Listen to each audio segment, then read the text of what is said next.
ఈ వారం మీ గోచార గ్రహగతులు కనుక చూసుకున్నట్లయితే కనుక కాస్త అనుకూలమైన వాతావరణం కనపడుతోంది. పరోపకార స్వభావము ఈ పక్షంలో పరోపకార స్వభావం అంటే అందరితోటి కూడా అందరికీ ఏదైనా సహాయం చేసుకోవడం బాగా పెరుగుతుంది. అయితే పార్ట్నర్‌షిప్ వ్యాపారస్తులకి చక్కని లాభాలున్నాయి. అందరితోటి కూడా సంతోషంగా కాలం గడుపుతారు.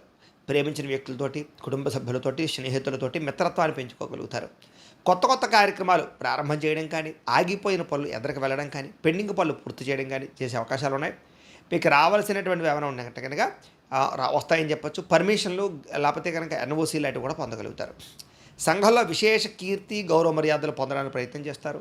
ఉద్యోగ కార్యాలయాల్లో ఎటువంటి సమస్యలు ఎదురైనా సరే వాటిని మీ ధైర్యంతోటి, మీ సాహసోపేతమైన గుణంతోటి, మీ టాలెంట్ తోటి, మీ స్కిల్స్ తోటి ఖచ్చితంగా వాటిని అధిగమించుకోగలుగుతారు.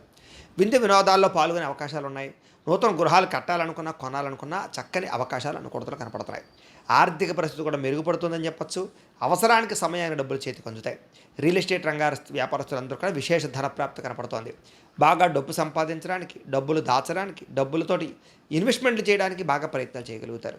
ఎటువంటి సమస్యనైనా సరే బాగా అర్థం చేసుకుని వాటి నుంచి బయటపడగలుగుతారని చెప్పొచ్చు. చిన్న చిన్న పరిశ్రమలు పెట్టడం కానీ, ఫ్యాక్టరీలు పెట్టడం కానీ, ఇండస్ట్రీలు పెట్టడం కానీ మీకు బాగా కలిసి వస్తుంది. అలాగే మీరు సంపాదించిన డబ్బుల కోసం వాటిని దాచడం కోసం, వాటిని ప్రాపర్టీస్ కొనడం కోసం బాగా ఇన్వెస్ట్మెంట్ చేయగలుగుతారు. అయితే పాలసీలు యందు కానీ, టర్మ్ ఇన్సూరెన్స్లు, హెల్త్ ఇన్సూరెన్స్లు కట్టే విషయంలో కూడా ఎక్కువ ప్రత్యేక శ్రద్ధ తీసుకోవడం మంచిది. ఇక అంతర్గత శత్రువులు, నరదృష్టి, నరఘోష బాగా పెరిగిపోతుంది, జాగ్రత్త. మీరు ఆశించిన దానికన్నా ధనపరంగా పురోగతున్నా కూడా మానసిక పరిపక్వత లేకపోవడం ఇబ్బంది కనపడుతుంది. కాబట్టి మనసుని కంట్రోల్ చేసుకోవాలి. దుబారా ఖర్చులు తగ్గించుకోవాలి. ముఖ్యమైన వస్తువులు మాత్రమే కొనుగోలు చేయాలి. ఏది పడితే అది కొనడం, ఆన్లైన్ షాపింగ్లు చేయడం ఇలాంటివన్నీ కూడా మీకు డబ్బులు వృధా చేస్తాయి. కాబట్టి ముఖ్యమైన వస్తువులు కొనడానికి డబ్బులు ఖర్చు పెట్టడంలో తప్పులేదు. అయితే వ్యాపారాల కోసం కానీ, గృహాల కోసం కానీ, వాహనాల కోసం కానీ అప్పులు చేసినా తప్పు లేదు. అప్పు చేసినా సరే ఇలాంటి వాటిలో పెట్టుబడులు పెట్టినట్లయితే మీకు వృద్ధి అవుతారు.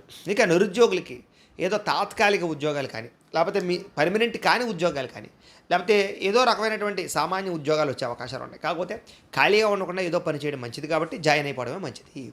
లేక ప్రైవేటు ఉద్యోగస్తులందరూ కూడా ఉద్యోగ స్థాయి పెరుగుతుంది. ఉద్యోగ మార్పులు అనుకూలిస్తాయి. ఇష్టమైన వాళ్ళతో శారీరక కలయికలు, భోగాలు అనుభవించే అవకాశం కనపడుతుంది. భూముల యందు, గృహాల యందు, బంగారంలోను, ఫిక్స్డ్ డిపాజిట్లోను గతంలో పెట్టిన పెట్టుబడులు వృద్ధి అవడమే కాదు, కొత్తగా పెట్టుబడులు పెట్టే వాళ్ళకి కలిసి వస్తుందని చెప్పొచ్చు. ఇక వ్యాపారాల విషయాలకు వచ్చినట్లయితే కనుక కొత్త తెలివితేటలు, మెలకువలు నేర్చుకోగలుగుతారు.